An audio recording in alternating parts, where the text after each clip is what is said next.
на Светослав Маринов, а това само единствено радва. Нарушението сега отново на Георги Лазаров, този път Светослав Маринов бе фаулиран. Страхотно израстване от този млад футболист, който още от движение. Първо на Деян Лозев, а след това и на Максим Ковалев. Нарушение на Кристиян Баов. Трето официално. Максимално на своя отбор. Грубо влизане на Фредерик Масиел, което ще му донесе жълт картон. Тодор Неделев и отново с едно докосване намери Армстронг Окофлекс. Това изглежда опасно. Окофлекс срещу Светослав Маринов. Финтове на Окофлекс. Продължава да задържа топката. Поредица напълно заслужено. Води с 2-0. Срещу Спартак Варна. Много канарите в атака. Първи до топката. Мил Янчев търси и намира Шанде, който обаче е бил в положение на засада. Нумов на вратата. Едно Колатенк, Симеон Петров, Никола Солдо. евентуалните футболисти на скамейката на Спартак Варна. Ботев всеки момент ще включи двама нови играчи. Маскота. С страшно много положения и пред двете врати.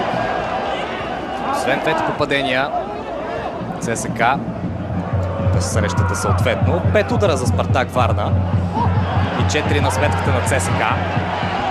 В момента обаче червените имат превес от едно попадение.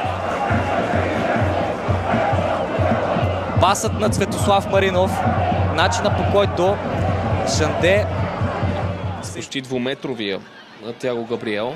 Рожер отляво, пас за Родриго Мора. Още една добра намеса на Светослав Маринов. Полендаков потърси Ропанов. Маринов. Пас към Георги Лазаров, точен. Този път Ропанов не беше в зоната на топката, зоната на подаването. Лазаров. на изключително опасна ситуация пред вратата на Димитър Шейтанов.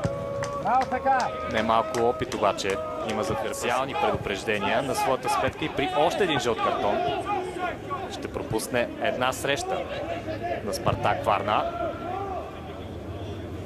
Като ние ставаме свидетели на загуби притежанието. Възможност за играчите на Загорчич да атакуват в малко по-разредени пространства. Добра комбинация между Илян Стефанов, Янис Гермуш и Кристиян Баов. Баов вече в наказателното поле. Продължава Баов със своето движение. Ключова изява на Светослав Маринов, който до този поражение спрямо сегашното развитие на обстоятелствата. Белите изглежда на Георг Стояновски, който беше спасен от Левин Тумпа. Маринов с добра позиция за удар. Прави го! Младия полузащитник на Спартак Варна. И още една проява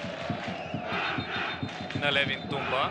Връща назад за Антуан Стоянов. Той с едно докосване. Отново към наказателното поле на Спартак Варна. Получи се неразбирателство между Милен Стоев и Мартин Ачков, което позволява в този момент Бернардо Колто да бъде стопка в крака в половината на тима от Северозапада. Португалеца опита диагонален пас към Шан. Играч с номер 36 в редиците на Понте Враца.